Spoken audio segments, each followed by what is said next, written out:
The discovery in the mine. In the bitter cold winter of 1969, deep beneath the remote mountain ranges of the Soviet Union, a group of miners stumbled upon something that would defy every scientific belief known to man. Buried beneath 70 meters of ancient rock and fossilized earth, they uncovered a large, sealed sarcophagus made of an unknown. Glass like crystal, clear as ice and cold to the touch. Inside lay the perfectly preserved body of a woman. Her skin was pale and flawless. Her auburn hair fanned out gently across her shoulders, and her hands rested peacefully over her chest. There was no sign of decay, no odor, no deterioration. It was as if she had merely fallen asleep. Her clothing was soft, silken, and shimmered in the low light of the miners' lamps. Made from a fabric no one recognized, one of the miners crossed himself in disbelief. Another whispered that she looked like a princess. Word of the discovery spread quickly. By nightfall, the mine was sealed off by Soviet military forces, and no one was allowed to leave. Scientists, officials, and masked agents arrived in silence.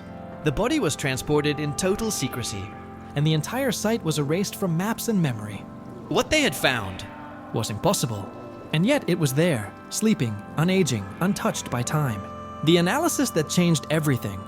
Once the crystal sarcophagus was transported to a secured military research facility, the atmosphere turned from awe to utter disbelief. The scientists, carefully selected and sworn to secrecy, approached the body. With reverence and caution, the coffin, smooth and cool, was impenetrable by conventional tools. It took days of precision work and classified technology to finally open it. But when they did, the woman's body remained exactly as it had been, warm to the touch. Her skin supple, her lips faintly pink, as if blood still lingered beneath. The team named her Princess Tissel, after the nearby village.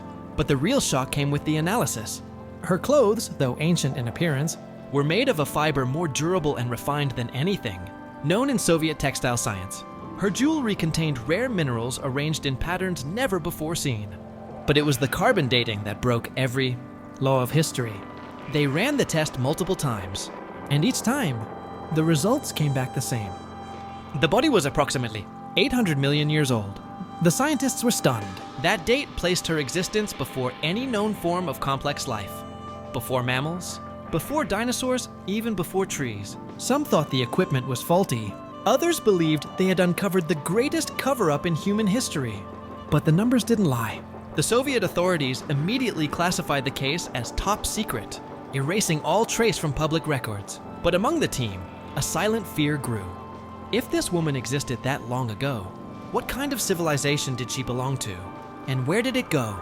The military intervention. The moment the carbon dating results reached the Kremlin, everything changed. Within hours, the scientific team was split up, interrogated, and relocated to separate undisclosed facilities. Some were never seen again. The military moved in, silent, efficient, and absolute. All documentation, samples, and recordings were confiscated. The woman's body was placed in a high-security containment unit, and the sarcophagus was reportedly taken to a location known only to the highest-ranking Soviet officials. Rumors swirled among the remaining staff. One technician claimed she saw the woman's fingers twitch during transit. Another whispered that high-frequency equipment in the lab began to emit strange signals when placed near the body, as if she was still alive. Meanwhile, the village near the original mine was evacuated, and the area declared permanently restricted. Locals who had spoken out about the discovery vanished overnight. Satellite images later revealed that the entire valley had been flattened. No mine, no buildings, no trace of human activity. It was as if the place had never existed. In Moscow, a directive was signed that forbade any further mention of subject Tissel. The files were locked away, hidden even from top scientists. And so, what began as a miraculous discovery was swallowed by shadows, buried beneath the machinery of silence and fear. Whatever truth had been unearthed in that mountain was no longer science. It was a national secret, too dangerous to be known. Theories and speculation. In the years that followed, fragments of the Tissel mystery leaked into the outer edges of Soviet society and beyond. Though the official records had vanished, whispers spread through underground journals, defectors' testimonies, and the occasional cryptic letter from a scientist who'd gone silent for decades. Conspiracy theorists and fringe historians latched onto the story, each spinning their own interpretation of who or what Princess Tissel might have been. Some believed she was a traveler from a forgotten human civilization, one that reached technological heights, unimaginable to us, and then vanished without a trace. Others argued she was not human at all, that her perfectly preserved body, the unidentifiable materials in her dress, and the unbreakable coffin pointed to extraterrestrial origins. More radical voices suggested time travel, or even divine punishment, claiming she was part of an ancient race wiped out by some cosmic catastrophe. Her presence, they said, was a warning. Scientists who quietly investigated the matter found themselves stonewalled, discredited or worse. But still, questions remained. How could a body remain perfectly intact for 800 million years? Why was she entombed in a sarcophagus that defied modern tools? And why was the entire discovery buried so thoroughly, as if it threatened something much greater than science? The absence of answers only deepened the legend, and Princess Tissel became both a forgotten relic and a terrifying possibility. The legacy of the sleeping princess. Decades later, the story of Princess Tissel remains a haunting enigma, too extraordinary to believe, yet too persistent to ignore.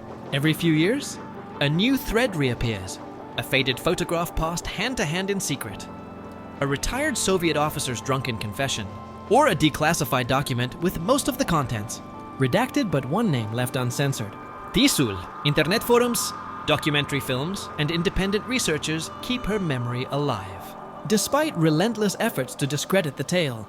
To some, she's a symbol of suppressed knowledge, a reminder that our understanding of time, evolution, and history may only scratch the surface. To others, she's a myth, built on the cold winds of Soviet paranoia and embellished over generations. But for those who stood near the crystal coffin in 1969, those who saw her eyes closed, lips still pink as if dreaming, there was no question. She was real. The silence from the government speaks louder than any denial. If a woman from a time before all recorded life truly exists, the implications are staggering. Who were her people? What technology did they possess? Why was she buried in secret? And by whom? And perhaps most chilling of all, is she really dead? Or is she merely waiting for someone to wake her up?